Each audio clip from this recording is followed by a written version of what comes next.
Welcome to Eerie Bites of History, your daily serving of strange bites of the past.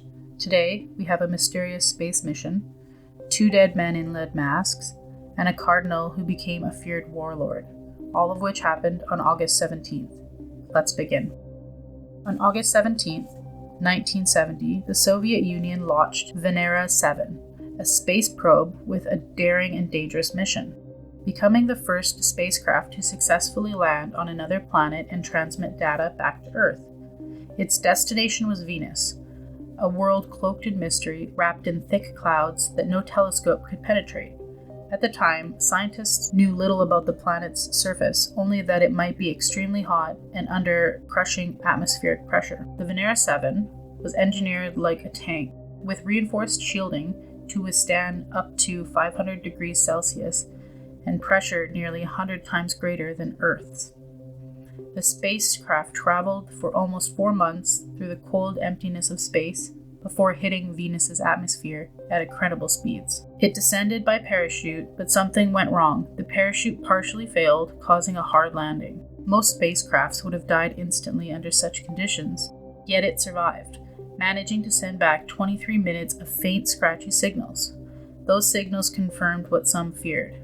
Venus was an inhabitable furnace, its crushing wasteland, hostile to any known life. This revelation didn't just expand our scientific understanding, it shifted our cosmos imagination, painting Venus not as Earth's twin, but as a warning of what runaway greenhouse effect could do to a planet. How much did this glimpse of a cold alien reality expand the human ambition and deepen our fears of what waits beyond our homeworld?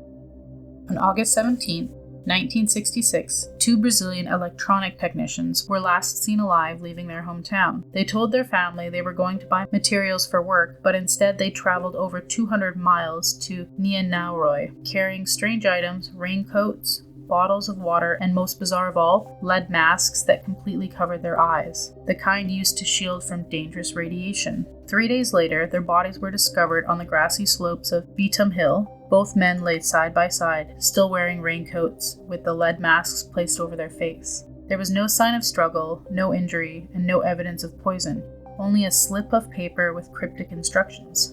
1630, be at the agreed place. 1830, ingest capsules. After the effect, protect metals. Await signal mask. Theories exploded. Some said it was part of a spiritual ritual in context to extraterrestrials or communication with the dead. Others believed it was a scientific experiment involving dangerous rays of electromagnetic energy. But without witnesses, the truth was buried with them.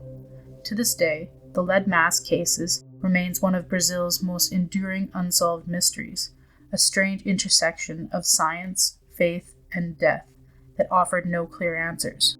So, was it a bizarre spiritual ritual or a science experiment gone terrifyingly wrong?